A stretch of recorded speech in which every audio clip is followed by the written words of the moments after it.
Charter Presiden, Istia, teman-teman dari GCI FM, narasumber, Dr. Ellen, semuanya yang telah hadir di sini. Saya mengucapkan selamat untuk GCI FM telah mengadakan acara yang series ini sangat luar biasa, sangat bermanfaat. Semoga sesi hari ini teman-teman dapat mendapatkan manfaatnya. Thank you, moderator Lolita. Sampai ketemu lagi teman-teman. Thank you. Thank you, MP. Di kala kesibukannya masih sempat luangin waktu untuk kita semua. Thank you ya. Nah, sekarang kita bakal menyapa narasumber kita, Dr. Ellen Theodora, MBBS. Dr. Ellen merupakan dokter kecantikan. Di sini juga dia masih muda dan juga berprestasi tentunya. Halo Dr. Ellen. Videonya belum ada nih. Dan untuk narasumber satu lagi, kita kedatangan guest star, yaitu seorang Putri Indonesia 2016, dan juga Miss Universe 2016. Dia masuk dalam top 13, Keisha Waru. Di sini juga belum hadir, sebentar lagi Keisha akan hadir. Kita akan coba menyapa. Boleh kita minta speech juga dari National Chapter GCI FM. Istia, ya, boleh. Terima kasih Lolita yang sudah berkenan menjadi moderator pada siang hari ini. Pertama-tama saya Istia, salam kenal buat teman-teman semua. Saya Charter Presiden JCI FM tahun 2020. JCI FM sendiri adalah suatu organisasi kepemudaan yang kita memang berafiliasi juga dengan PBB. Ya, kami berafiliasi dengan PBB. Nah, GCI FM sendiri baru berdiri selama 2 bulan. Kita masih potensial chapter, yang mana GCI FM ini juga kita menginduk kepada organisasi JCI Indonesia selaku National Organization dan juga JCI Internasional. Visi misi kami adalah ingin menjadi satu chapter di Indonesia yang fokus terhadap women empowering. Sehingga setiap minggunya di hari weekend kita rutin mengadakan kegiatan Women Talks. Tujuannya supaya apa? Supaya kita bisa sharing bersama sesama wanita dan juga bisa saling mendapatkan ilmu yang bermanfaat dan menghadirkan berbagai macam narasumber tentunya yang bisa memberikan satu manfaat dan juga wawasan bertambah untuk kita semua. Nah, akhir kata saya Istia mengucapkan terima kasih atas waktunya dan kehadirannya pada acara siang hari ini. Dilanjutkan kepada moderator kita, Lolita, untuk memulai acara ini. Terima kasih. Thank you, Istia. So, tema kita hari ini adalah On Your Beauty, dan aku masih nunggu untuk narasumber dokter kecantikan kita, Dr. Ellen, dan juga gestar kita, Keisha Waru. Nah, di sini juga aku mengucapkan selamat datang untuk PNP, Jandi Mukianto, thank you udah support juga hari ini tentunya. Dan teman-teman juga nanti kalau mau ada pertanyaan boleh langsung di chat kita, nanti kita akan bahas, dan juga pas lagi ada penjelasan tolong di-unmute semua supaya terdengar jelas. Dan semoga hari ini bisa bermanfaat ya. Sebentar aku bakal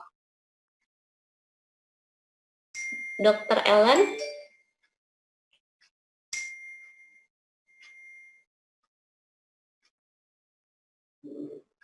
Untuk Dr. Ellen,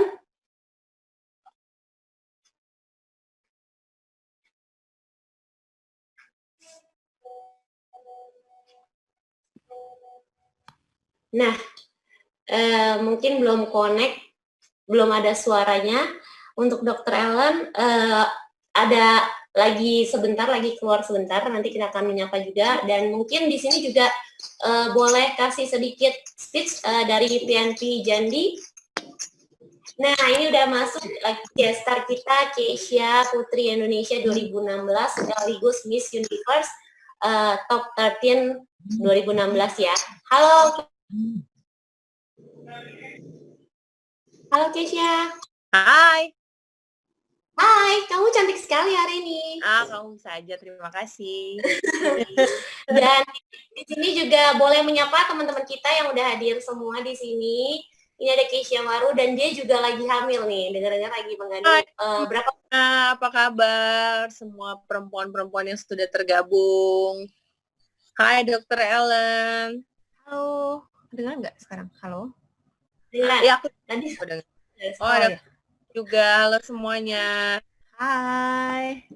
Nah, ini satu lagi narasumber kita yaitu dokter kecantikan Dr. Ellen Theodora MBBS. Selamat siang dokter. Di Halo, sini selamat siang semuanya. jadi dokter sekaligus multi talented nih dokter ya. Semuanya ya dok ya. Nah langsung aja ya kita akan membahas dengan tema kita hari ini adalah On Your Beauty.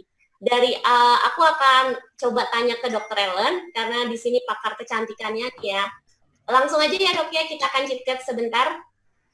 Iya, gimana? Okay.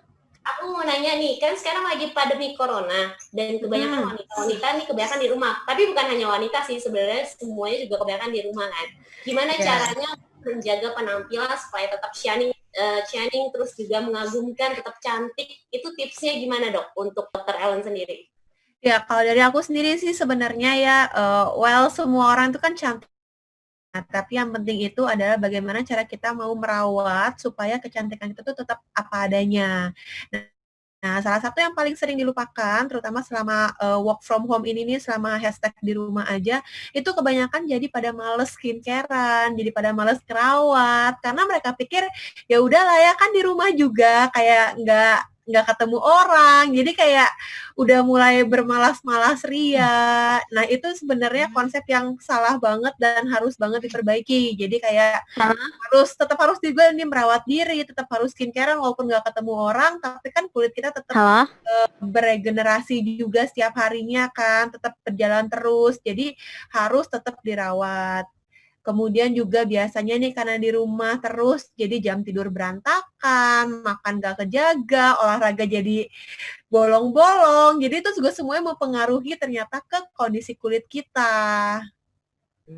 Benar banget, berarti memang harus jaga banget ya dok ya. Terus kalau skincare sendiri sangat mempengaruhi atau kita gaya hidup kita juga sangat mempengaruhi sih sebenarnya?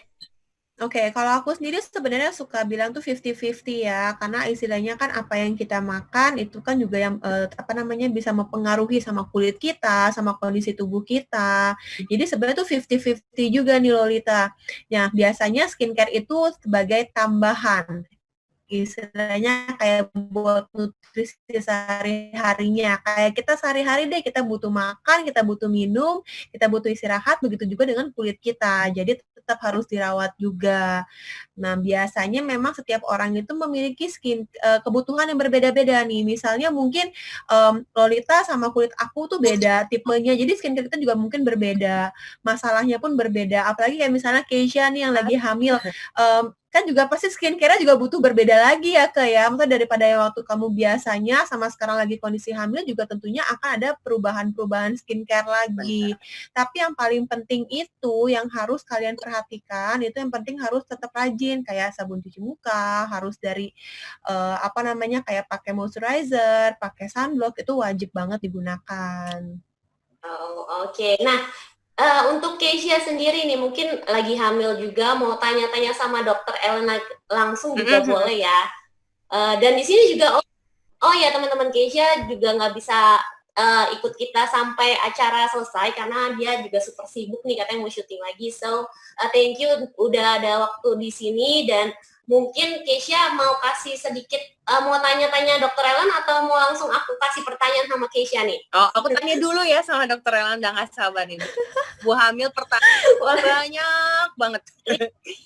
Yes. Dok, aku mau nanya, kan selama ini aku rutin tuh ke klinik kecantikan, cuman kemarin tuh ya biasalah kan kalau trimester pertama itu kayaknya aduh berat banget, terus masa-masa yang emang lagi biasalah moodnya tuh naik turun lah. Terus lewat dari trimester pertama udah mulai nih pengen, karena waktu trimester pertama kan tau lah ya, ibu hamil tuh paling males banget mau ngerjain ini ngerjain itu, apalagi ngerawat diri sendiri tuh pengen tidur aja.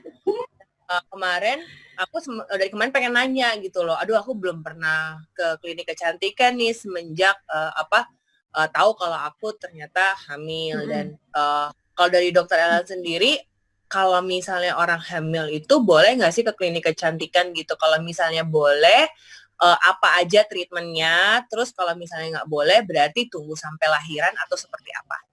Oke, jadi biasanya kita bahas dulu nih yang namanya masalah kehamilan kan paling sering itu berhubungan dengan ketidakseimbangan hormon ya yang tadi kamu bilang jadi moodnya jadi berantakan, jadi Ya. males-malesan, belum lagi keadaan kondisi kulit tuh ada yang dalam artian bisa tiba-tiba jadi breakout, jadi beruntusan dan itu sangat amat normal. Terlebih juga nanti misalnya nih sekarang kan baru trimester 1 ya, jadi belum terlalu banyak mungkin masalahnya. Nanti ketika kamu udah masuk trimester 2-3, nanti akan ada masalah-masalah baru nih, misalnya stretch mark udah mulai muncul karena istilahnya kan udah mulai semakin sudah bayinya semakin besar, jadi mungkin ada kenaikan berat badan, kulit akan jadi stretch mark, lalu juga bisa jadi kayak mulai ada kehitaman nih kayak misalnya di bagian paha, di bagian lipan ketiak karena memang masalah kehamilan dengan hormon ini ya.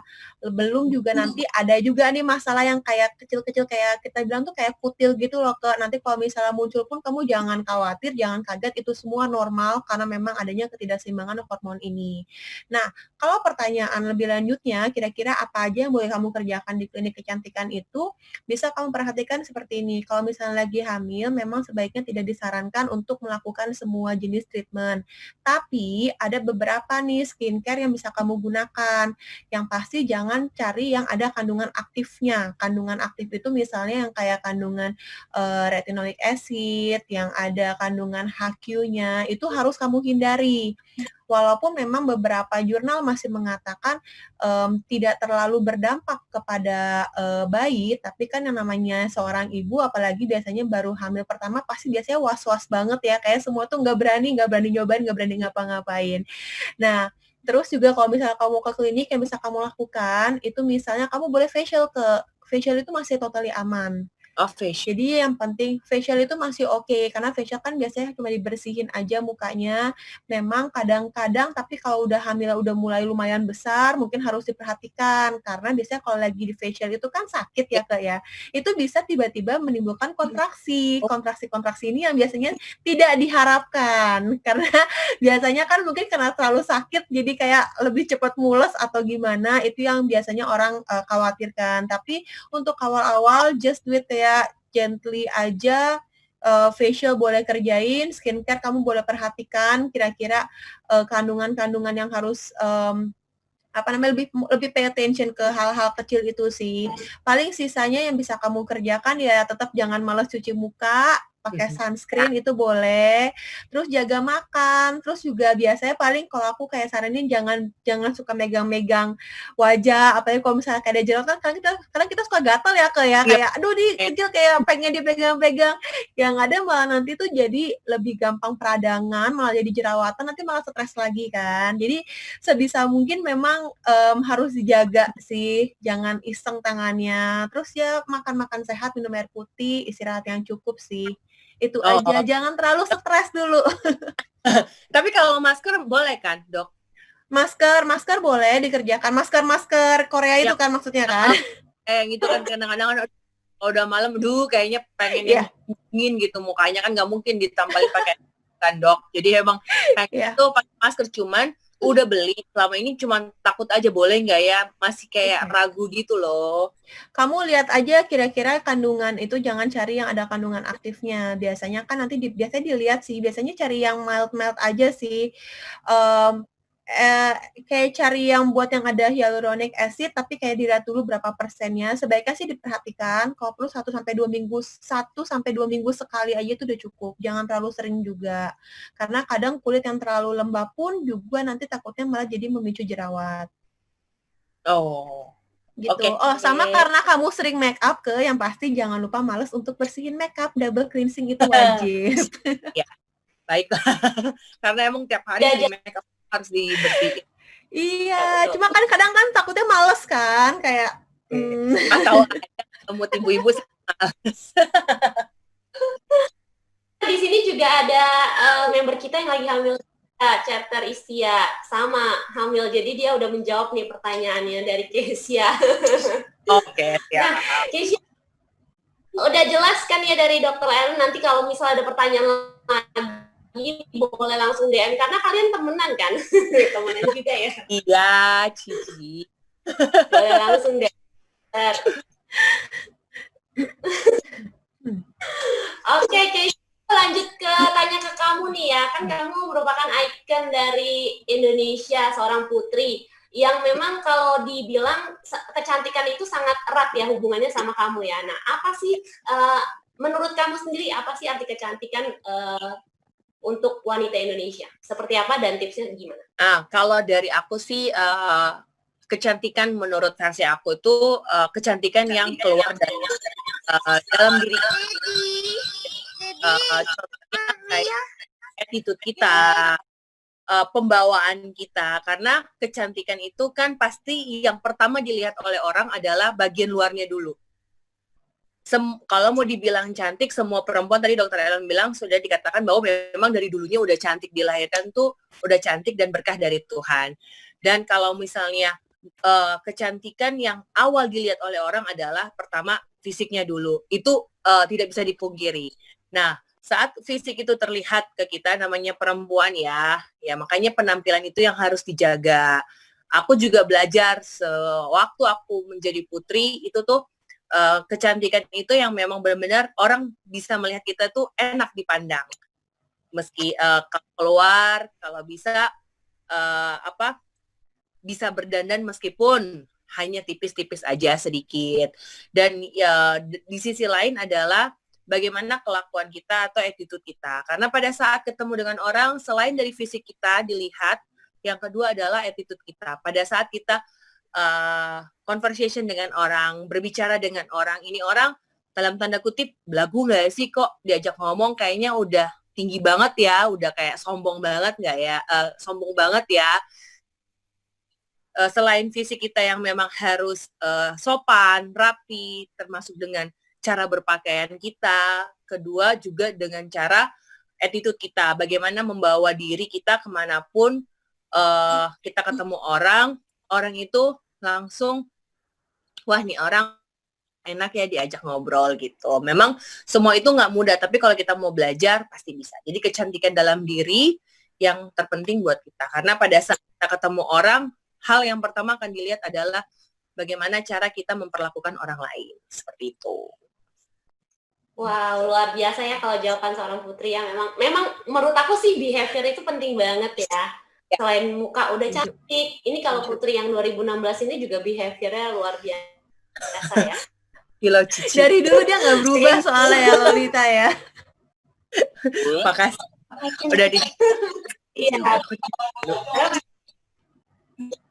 Tapi tetap intinya luar biasa lah untuk Keisha. Thank you Keisha. Mungkin Keisha bisa kasih masukan untuk kita sebagai wanita Indonesia.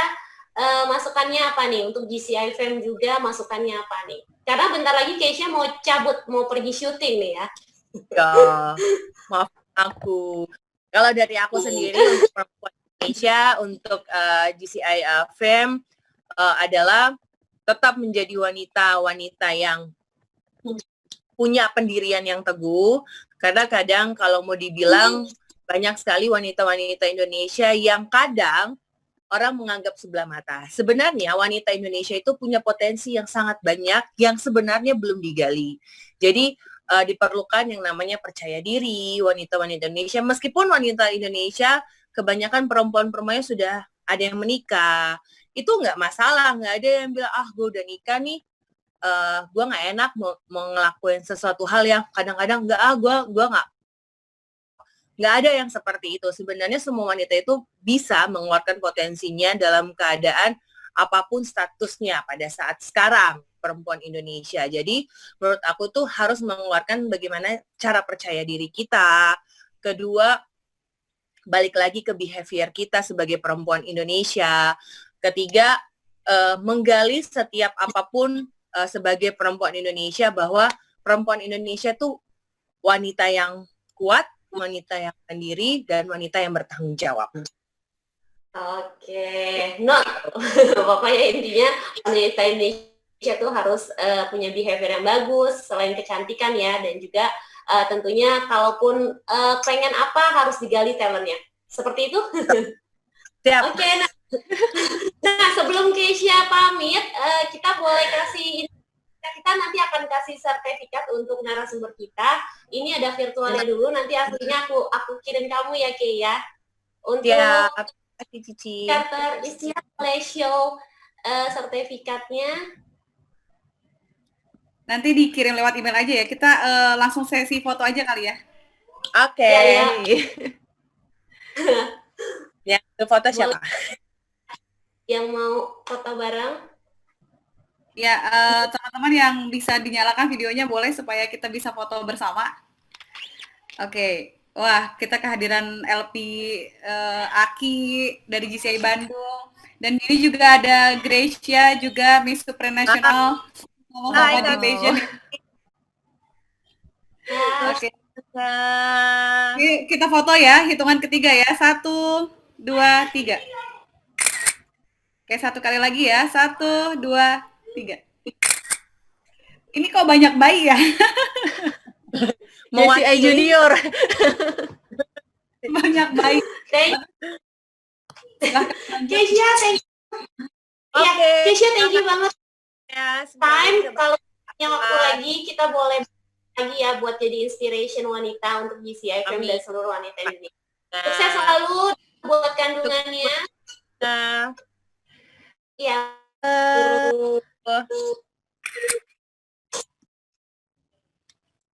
Nah, tadi udah ngobrol sering sama Keisha, balik lagi nih pastinya ke Dr. Ellen aku nih. Aku juga kalau ada apa-apa ya dari dulu aku selalu konsultasi sama Dr. Ellen. Nah, Dr. Ellen ini juga praktik di salah satu klinik di Jakarta. Nanti kalau mau tahu boleh buka Instagramnya. Instagram salah, langsung background aku, backgroundnya background klinik.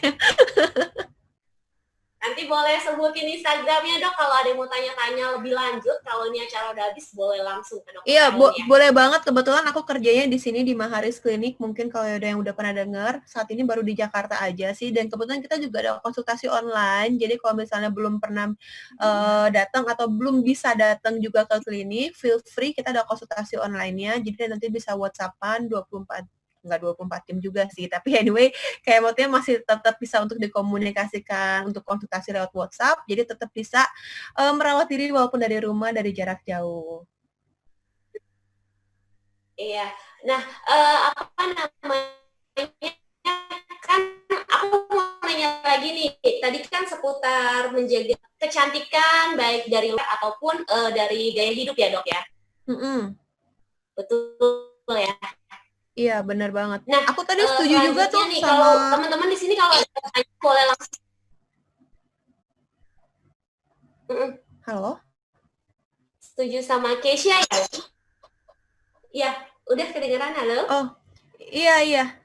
Iya, aku tadi setuju banget sama Keisha sih. Karena maksud aku kan, walaupun pekerjaan aku memang di bidang estetik ini, memang kerjaannya memang lebih ke kecantikan secara fisik juga nih, tapi kita tidak bisa memperbaiki kalau misalnya udah ngomong inner beauty. Jadi kayak emang inner beauty itu memang harus benar-benar digali dari diri sendiri sih. Itu nggak bisa di-fixin di mana-mana kecuali diri kita sendiri yang benerin kan.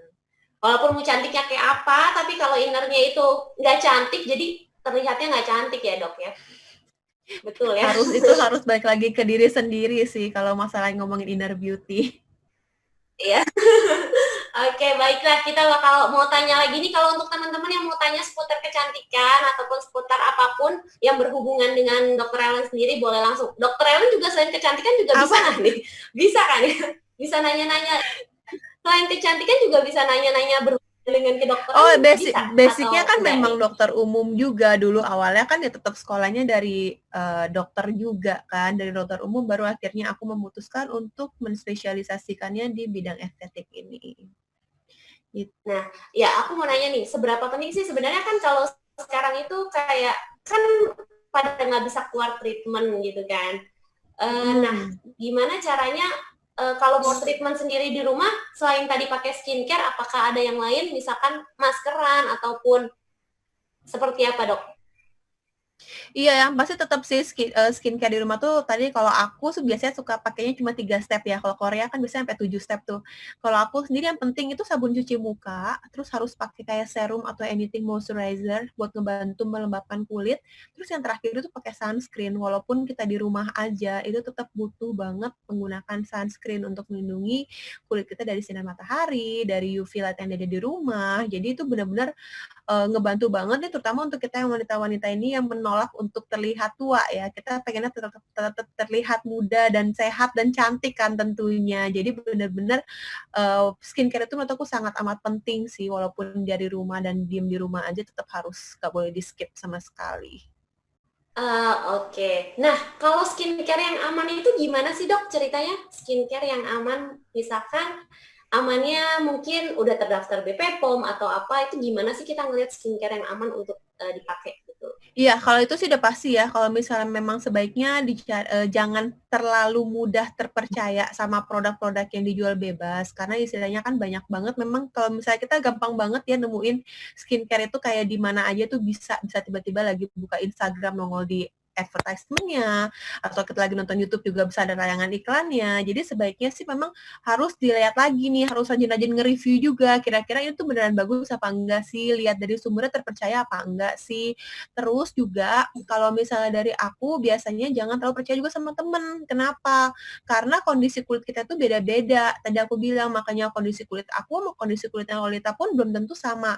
Mungkin aku pakai produk A cocok, mungkin belum tentu cocok di Lolita. Jadi sebenarnya harus dilihat lagi skincare itu kalau aku bilang tuh cocok-cocokan juga kadang-kadang. Mungkin teman-teman juga sering banget ya kayak aku ke dokter A cocok kok, teman aku ke dokter yang ini enggak cocok ya dok ya, kenapa? Nah itu kadang balik lagi yang tadi aku bilang, karena setiap orang memiliki kebutuhan dan juga kondisi kulit yang berbeda-beda yang harus disesuaikan per individual. Jadi nggak bisa kita samaratakan. Kalau kita ngomongin masalah kulit nih, kecuali kalau emang kulitnya nggak ada masalah yang nggak ada jerawat, yang emang cuma mild-mild aja yang kayak cuma butuh sabun cuci muka ataupun serum doang, itu kayak itu totally okay gitu. Nah, berarti benar-benar harus di make sure ya dok ya. Iya, karena Aman sekarang tuh atau aku lihat enggaknya. banyak banget ternyata yang kayak apa namanya gampang banget aktif-aktif ingredients yang harusnya digunakan di bawah pengawasan dokter itu tiba-tiba dijual online. Itu kami dari tim medis juga kadang-kadang ngerasa wah sangat disayangkan ya kenapa bisa sampai lolos, kenapa takutnya malah disalahgunakan kan kasihan kulit itu kan apalagi wajah kita sebagai wanita selalu mengutamakan yang namanya penampilan fisik mengenai wajah ini, terus kalau nggak dirawat dengan baik, jadi masalah kan kasihan, larinya nggak hanya ke fisik tapi juga ke mental, itu yang sering banget aku dapetin kasus-kasus di klinik. Betul banget. Nah dok, sekarang kita langsung ke pertanyaan nih, sudah ada beberapa pertanyaan. Oh ya, nanti setiap pertanyaan kita akan pilih 3 orang dan kita ada giveaway-nya. Nah, untuk pertanyaan pertama itu ada dari Gracia Amanda. Dok, aku mau tanya soal selulit dong. Seperti yang dokter tadi bilang, efek dari gendut ke kurus. Yeah. Nah, buat ngilangin selulitnya bisa nggak sih hanya pakai scrub atau harus laser dan harus berapa kali lasernya? Nah, tunggu, dia juga nanya lagi dok. Ini kayak Gracia lama-lama kayak DM sendiri nih. Boleh Grace, kalau mau DM langsung ke dokter Ellen ya. Nah, dia nanya juga, dok, aku kan kondisi kulitnya super duper dry, jadi nggak boleh lepas dengan namanya body lotion. Dan nggak semuanya cocok. Aku mau nanya penyebabnya itu kenapa dan gimana cara kulit biar bisa lembab selama 24 hours selain pakai lotion. Nah, gimana tuh dok? Jadi dari pertanyaan pertama ya dok. Aku jawab yang pertama dulu ya. Jadi memang kalau misalnya dari masalah waktu mungkin pada saat lagi hamil, kayak tadi kan kasusnya Keisha kita ngomongin masalah kehamilan ya, ataupun misalnya dulu sempat gemuk sekali lalu sekarang mendadak jadi kurus, itu ada namanya kulitnya tuh jadi stretch mark kan, jadi selulit juga. Jadi itu kayak yang bisa dilakukan itu sebenarnya memang salah satunya bisa digunakan dengan laser. Lasernya itu bisa untuk membantu menstimulasi kolagen supaya mengurangi tadi ini kayaknya kalau selulit itu lebih ke masalah lemaknya ya. Kalau misalnya stretch mark itu lebih ke yang kayak dari gemuk yang kulitnya jadi kayak merenggang, terus itu biasanya susah banget hilang. Itu biasanya kalau pada saat kehamilan itu sering sekali di bagian perut yang memang agak membesar, kemudian juga di bagian paha, ataupun biasanya di lipatan tangan, itu yang paling sering. Kalau masalahnya stretch mark, itu kita harus memperbaiki teksturnya. Nah, teksturnya ini memang bisa salah satunya dengan cara laser, kedua bisa juga dengan PRP. PRP itu juga bisa ngebantu untuk meratakan warna kulitnya dan juga untuk mengecilkan si stretch mark-nya itu. Supaya biasanya kan kalau sekarang mama-mama muda itu masih pengen pakai bikini supaya lebih kelihatan. Jadi benar-benar butuh yang treatment yang benar-benar oke banget. Kalau aku sarannya sih laser dan PRP. Kalau scrub, menurut aku itu bisa ngebantu. Tapi scrub itu kan memang dari paling atas. Jadi itu butuh waktu sekali untuk benar-benar mendapatkan hasil yang maksimal. Sedangkan biasanya kita ini pengen yang sesuatu yang cepat, pengen yang lebih, kalau misalnya ada yang bisa lebih instan, kenapa enggak? Nah, itu bisa dikombinasikan dengan PRP dan juga laser. Nah, kalau misalnya lemak itu biasanya bisa dibantu dengan cara misalnya pakai radiofrekuensi, atau kalau di klinik aku tuh kita biasanya suka pakai Maximus, itu gunanya untuk mengencangkan si kulit tadi.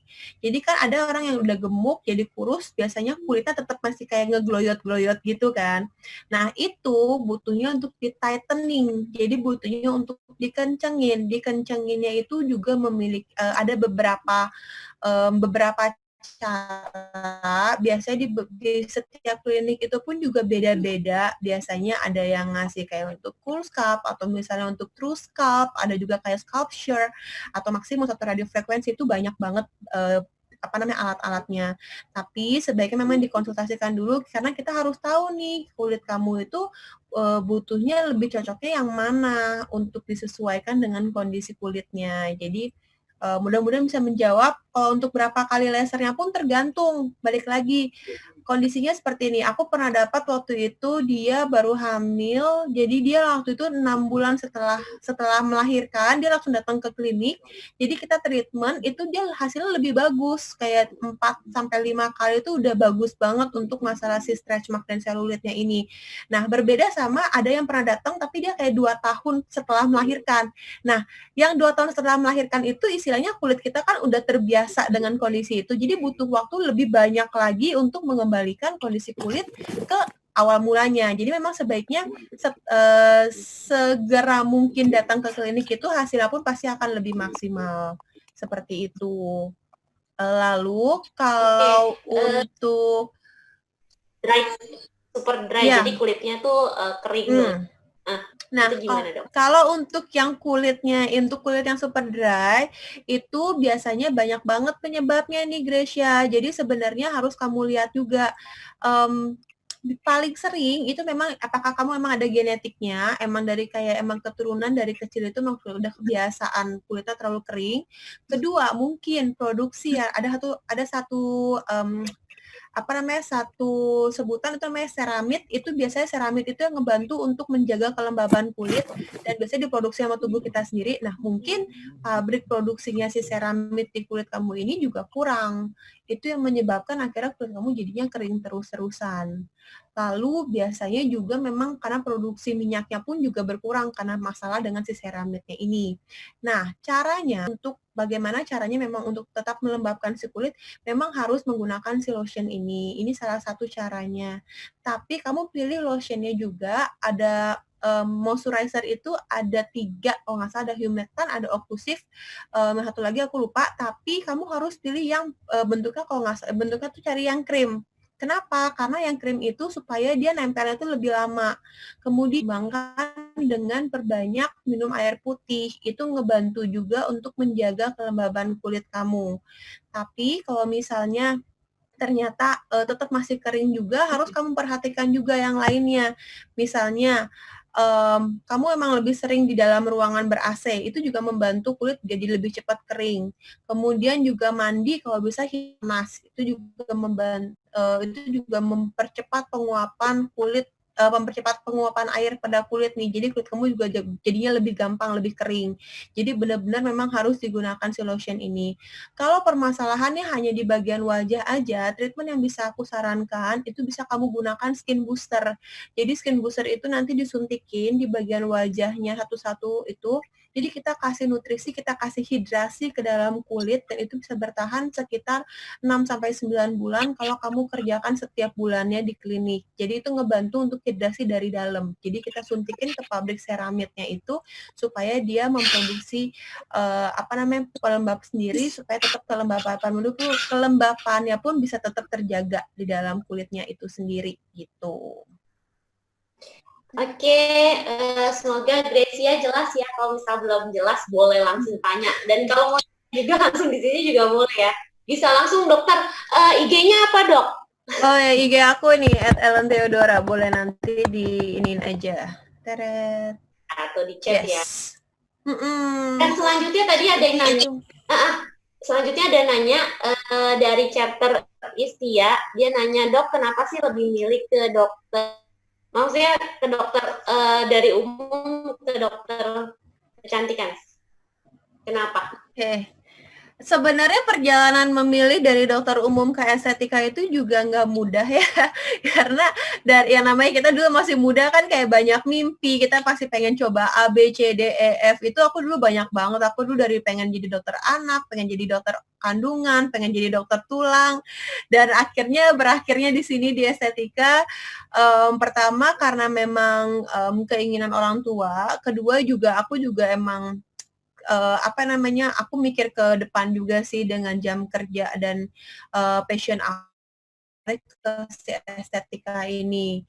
Kemudian juga kan emang juga mungkin Lolita juga kenal aku dari dulu kita sama-sama di Koko Cici Jakarta. Jadi kita benar-benar belajar di situ mengenai not about beauty, kayak emang benar-benar about outside beauty ya, tapi juga inner beauty juga. Jadi di situ aku ngerasa kok kayaknya di sini menarik karena di sini juga tidak hanya membantu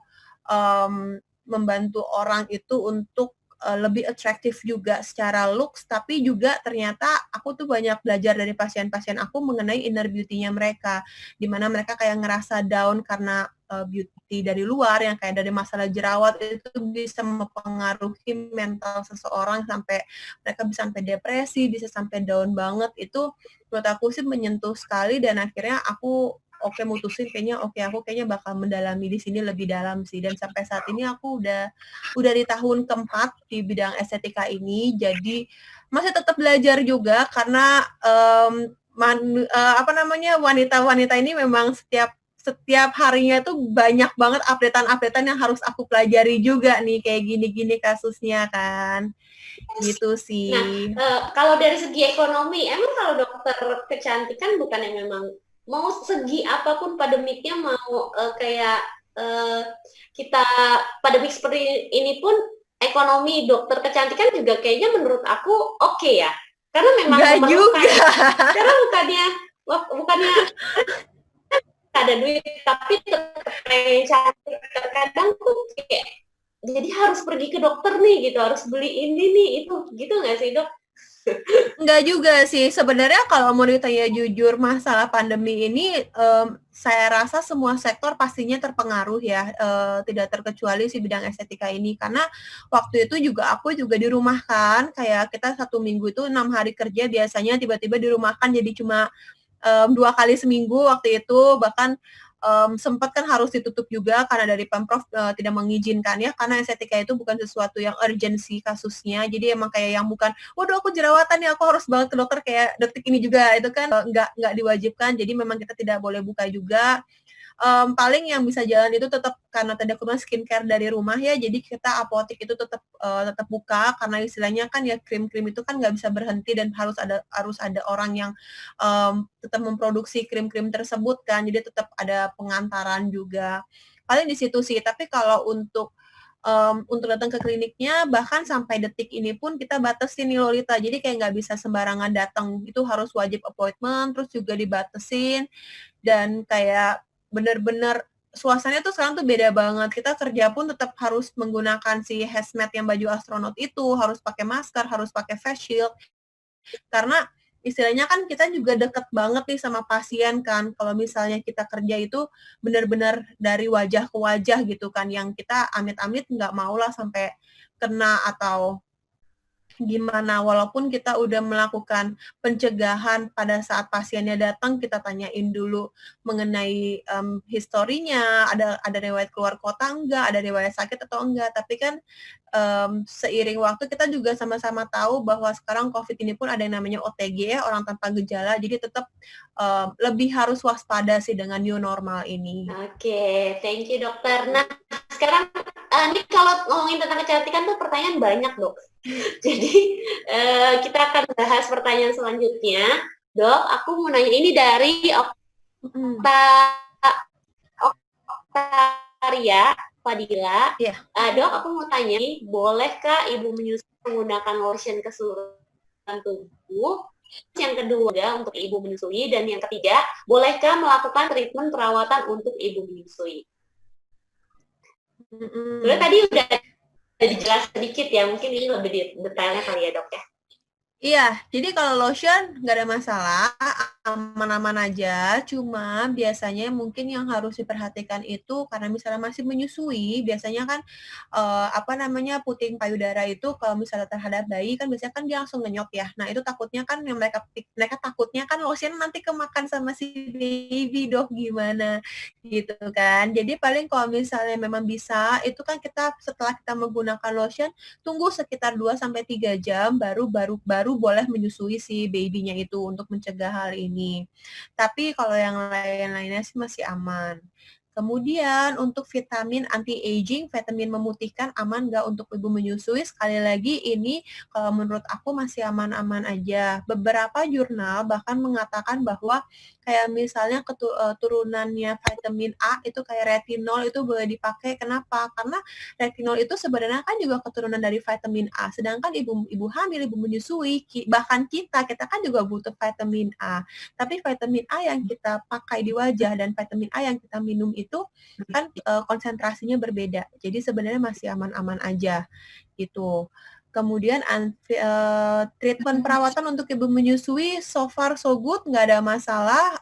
Facial boleh, laser boleh, peeling pun juga nggak ada masalah. Mungkin yang belum boleh disarankan itu seperti penggunaan botox dan juga filler.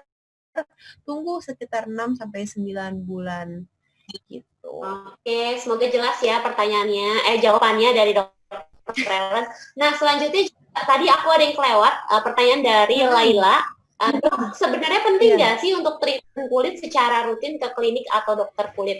Apa dengan penggunaan skincare aja udah cukup? Dan mau nanya lagi dok, untuk penggunaan perawatannya untuk anti-aging itu lebih bagus digunakan di umur berapa ya dok? Thank you dokter.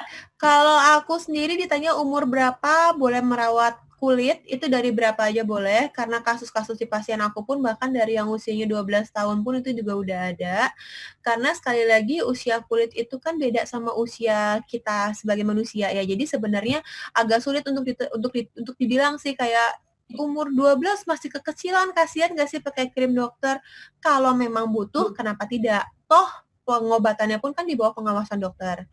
Nah, kalau misalnya ditanya kayak penting nggak sih treatment kulit secara rutin ke klinik atau dokter kulit, balik lagi tergantung sama masalah kulitnya.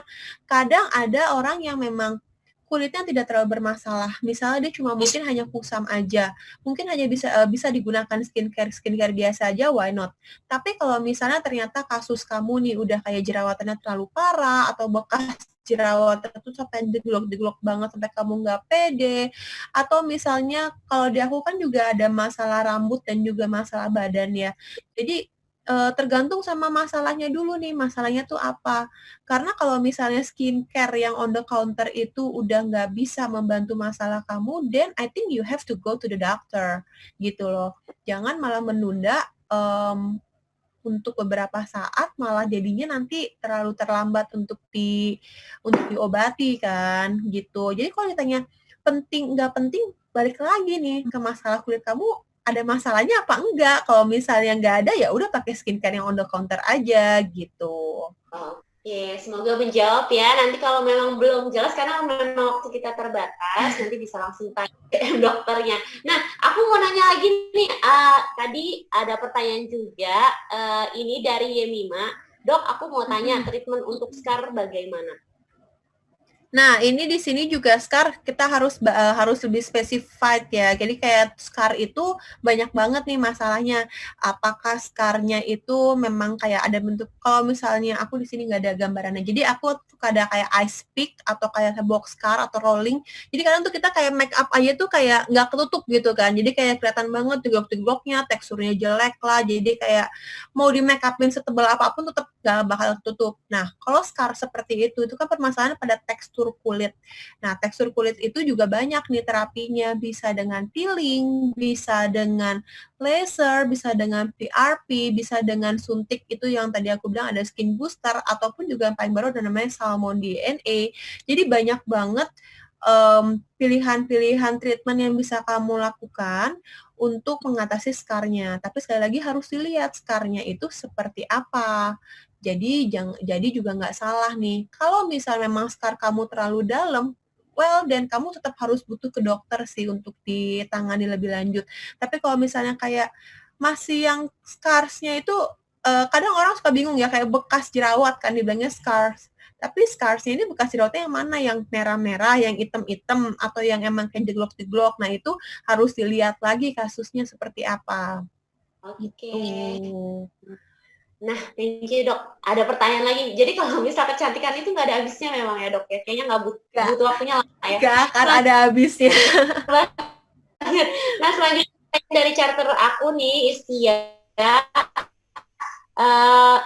Ada orangnya mungkin Istia mau ngomong langsung boleh? Lagi hamil juga nih dok. Silakan. Thank you Lolita.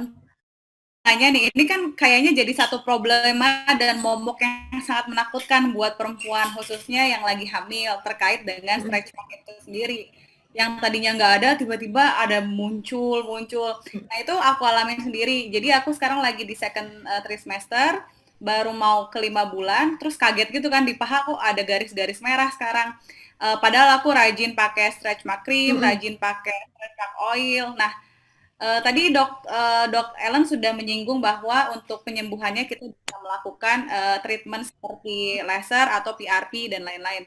Nah, dan lebih cepat lebih bagus. Nah, untuk kasus seperti saya ini, kalau misalnya mau terselamatkan, ini mulai treatmentnya kapan nih biar tidak merajalela dan nantinya malah membekas gitu loh dok. Itu aja sih. Iya, jadi biasanya kalau misalnya untuk stretch mark ini, yang pasti sekarang nggak boleh dikerjakan ya. Jadi mau nggak mau, you have to bear with it. Tapi yang bisa dilakukan nanti setelah melahirkan, let's say sekitar 6-9 bulan setelah melahirkan, udah nggak ASI kan, kayak udah better, udah mulai turun juga berat badannya, baru boleh dikerjain si stretch marknya ini. Itu berapa persen bisa hilang dok? Atau memang tetap akan tidak bisa sempurna atau bisa sembuh betul-betul? Gitu? Sebenarnya balik lagi kan ke kondisi kulit masing-masing tadi aku bilang sih. Jadi kalau misalnya pasien aku itu dia ada yang sampai 85% hilang. Jadi sisanya itu tinggal kayak putih-putih kecil banget, tapi kayak nggak gitu kelihatan. Dan itu pun dia setelah selesai dia nggak butuh treatment lagi, tapi dia butuh tetap pakai kayak si stretch mark yang kayak ada, kalau nggak salah ada yang oil ya, yang ya, itu bisa tetap dipakai terus sih gitu. Nah, terakhir deh pertanyaannya. Sebetulnya ini masih agak bingung nih buat kita orang-orang awam ya. Sebetulnya apa sih bedanya selulit dan stretch mark gitu? Oke, jadi kalau misalnya tadi sebenarnya sih lebih ke masalah kulitnya ya. Kalau misalnya stretch mark itu dia kalau misalnya dari gemuk ke kurus itu dia kayak ada garis-garis yang kayak cacing-cacing gitu loh. Yang putih-putih. Dan cacing-cacing itu dia kadang ada yang warnanya merah, ada yang warnanya putih. Jadi tergantung sama kondisi kulitnya juga. Nah, kalau misalnya si selulit ini, kalau yang aku tangkap biasanya yang orang awam suka tangkap itu adalah kalau misalnya dia tuh yang kayak masih gemuk-gemuk, tapi dia udah gimana ya? Dia tuh bentuknya kayak nggak rata gitu teksturnya, tapi dia nggak bikin kayak si kulitnya jadi kayak cacing-cacing gitu. Jadi kalau yang itu lebih butuh untuk di-tightening-in. Kalau yang stretch mark itu lebih fokusnya untuk diperbaiki teksturnya. Gitu. Karena masalahnya bukan di lemak kalau misalnya si stretch mark itu, tapi emang dulu pernah kulitnya merenggang, jadi dia jadi agak rusak teksturnya. Kalau si selulit itu kadang masih suka ada lemaknya, yang itu yang harus difokusin apakah lemaknya itu harus kita hilangkan lagi baru kita kencengin atau bisa langsung itu. Oke dok, terima kasih sangat menjawab sekali kekhawatiran ibu hamil ya. Iya. Thank you, Cici. Thank you, Dokter Ellen. Nah, masih ada pertanyaan nih, dokter. Dari Grace Amanda lagi nih. Kayaknya excited banget ya mau nanya. Nih, Dok, aku mau tanya lagi. Umur aku kan 25 tahun. Kira-kira di umur segitu udah diperlukan botox dan anti-aging skincare nggak, Dok? Apalagi di bagian jidat. Paling sering dipakai untuk mengekspresikan sesuatu.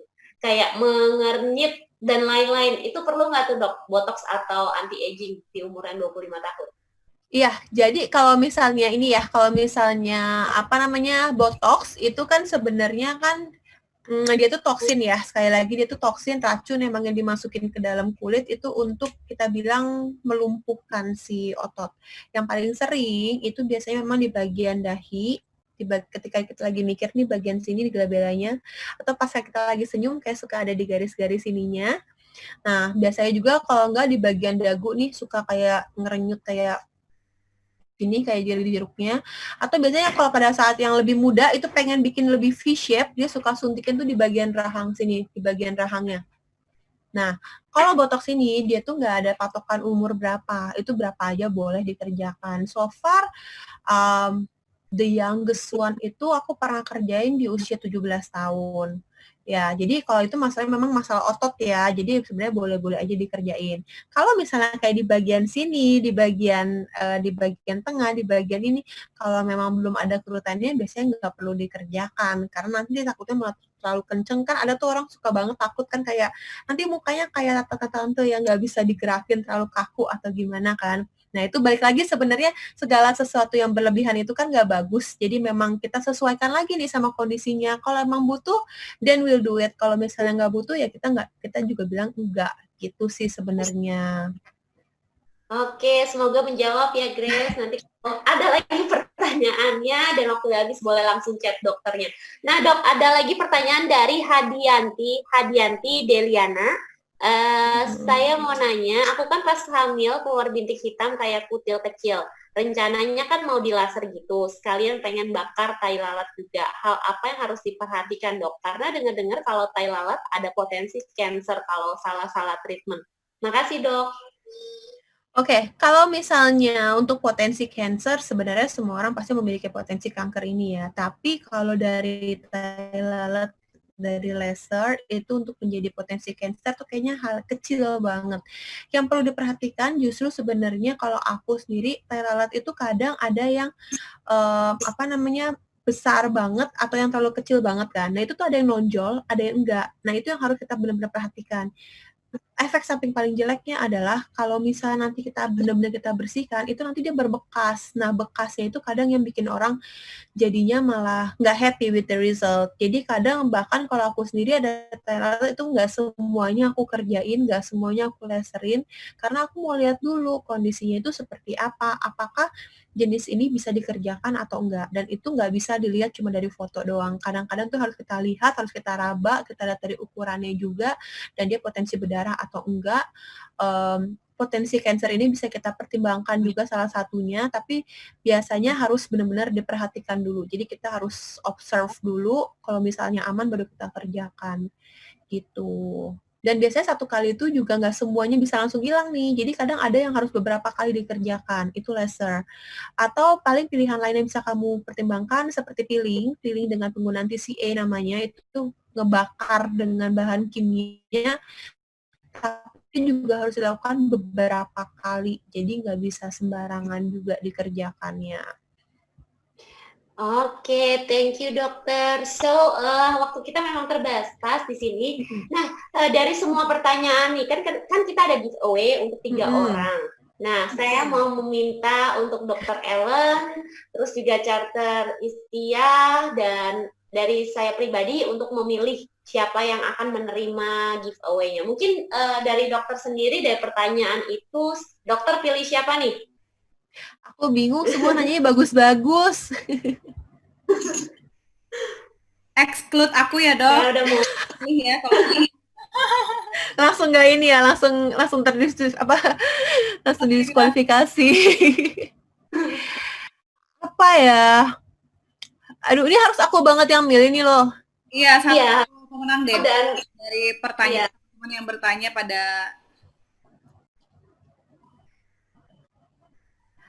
Oke. Kalau aku kayaknya aku bingung.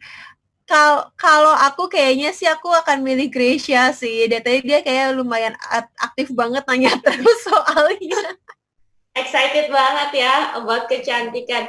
Oke, selamat untuk Gracia. Nanti aku chatting langsung ya. Dan langsung hadiah keduanya nih dari Charter Istia, silakan. Oke, aku lihat dulu ya pertanyaan-pertanyaannya. Aku nggak nanya, aku nggak dapat hadiah dong. Ini kan giveaway pertanyaan yang paling menarik. Oke, aku pilih Laila deh, karena ini pertanyaannya unik juga. Beliau nanya ini sejak umur berapa kita bisa mulai treatment ke dokter. Kadang-kadang kan kalau umur kecil orang udah pada salah kaprah ya dok ya. Iya. Nah ini pertanyaannya, congratulations Laila. Yeay. Nah, mungkin aku tambahin dikit nih. Jadi memang kalau untuk yang anak-anak itu, makanya kadang kita bisa merhatiin ya, kalau misalnya teman-teman perhatiin nih, ada kenapa anak SD yang umurnya kayak kelas 5 SD udah jerawatan parah, tapi ada juga yang sampai kelas 3 SMA tuh nggak pernah jerawatan, karena sekali lagi kondisi kulit orang beda-beda. Jadi itu yang benar-benar harus diperhatikan sih. Jadi umur itu bukan patokan kalau buat aku.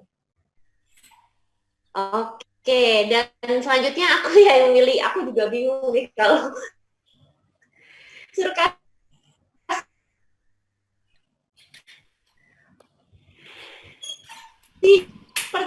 kasih hadiah, bingung buat aku enggak ya. Aku milih sebenarnya saring sedikit.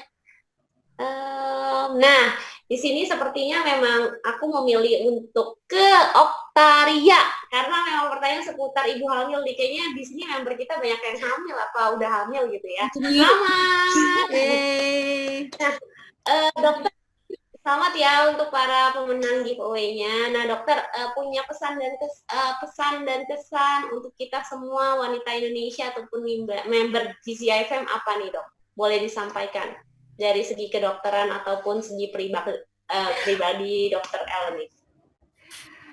Apa ya, kalau dari aku sendiri sih ya basically ya buat semua wanita-wanita di luar sana jangan terlalu obses juga mengenai beauty sih. Menurut aku ya, beauty attracts the eyes but the personality attracts your heart. Jadi kayak fokusin 50-50 ya, it's not all about the look, tapi juga harus perhatiin juga personality kita, behavior kita, itu menurut aku lebih penting juga. Terus juga tetap harus merawat kulit, itu sudah pasti, ini aset kita seumur hidup guys, jadi tetap dirawat karena kalau bukan kita yang ngerawat siapa lagi kan ya. Betul banget. Nah sebenarnya di sini tuh bukan hanya yang masuk itu bukan hanya perempuan sih. Kalau untuk cowok sendiri apa nih dok? Karena mungkin di dokter sendiri juga banyak pasien cowoknya ya datang ke dokter ya. Banyak banget, dan yang buat cowok-cowok juga, maksud aku juga nggak usah malu kalau misalnya memang butuh untuk perawatan, menurut aku juga itu sah-sah aja. Zaman sekarang kan ya, baik wanita maupun pria semua tetap butuh perawatan, jadi tetap harus dirawat. Once again, it's all about the effort. Ya, tetap harus dirawat sih. Oke, berarti semuanya memang harus dirawat karena memang pemberian Tuhan itu harga dirawat ya dok ya. Setuju banget sama dokter Ellen. Ini bisa jadi wanita inspiration lagi buat kita semua di sini. Nah sebelum mengakhiri acara ini tentunya kita boleh foto bareng sebentar ya dok ya. Oke. Boleh di show untuk boleh dicatat lagi videonya. Ya. Yang junior udah pada tidur. Oke ya, semuanya ya. 1, 2, 3. Oke, sekali lagi. 1, 2, 3. Oke. Sekali lagi ya. Sekali lagi. 1, 2, 3. Oke, terima kasih. Dokter Ellen, thank you banget. Thank you. Nanti juga kita bakal sertifikatnya untuk dokter, aku kirim ya dok ya. Thank you banget. Yang lain, thank you. Charter Istia, thank you so much udah helping me. Untuk semuanya juga, PNP yang udah hadir, NP juga tadi udah hadir. Thank you so much untuk semuanya juga. Kita bakal adain acara ini setiap hari Sabtu, itu sekitaran jam 2 ataupun jam 3 sama waktunya. mungkin kalian yang udah di sini bisa join lagi dengan topik-topik yang berbeda tentunya. Sampai jumpa. Mungkin dari Chapter Istia ada pesan apa? Ya, sekali lagi terima kasih buat teman-teman yang hadir pada kesempatan hari ini. Semoga acara hari ini mendapatkan ilmu yang bermanfaat juga tentunya kepada narasumber kita, Dr. Ellen dan juga Kezia yang sudah keluar tadi duluan. Terima kasih banyak atas waktunya dan kesediaannya berbagi inspirasi dan juga ilmu terhadap kami semua di sini. Dan teman-teman jangan sampai ketinggalan kegiatan-kegiatan GCIFM lainnya. Setiap hari Sabtu kita akan selalu rutin mengadakan Women Talks dengan materi dan juga narasumber yang berbeda-beda. Dan tentunya juga akan selalu ada giveaway. Jadi buat teman-teman yang belum dapat giveaway pada kesempatan hari ini, jangan patah semangat. Siapa tahu di next week itu bisa mendapatkan giveaway dari kita. Nah, untuk kesempatan hari ini giveaway-nya dipersembahkan dari apa, Lolita? Angan Indonesia. Berupa apa? Mungkin boleh disampaikan? Nanti kita ada face shield, terus kita juga ada masker dan juga baju. Oke, sekali lagi terima kasih ya buat teman-teman semua. Sampai ketemu lagi di lain kesempatan. Thank you.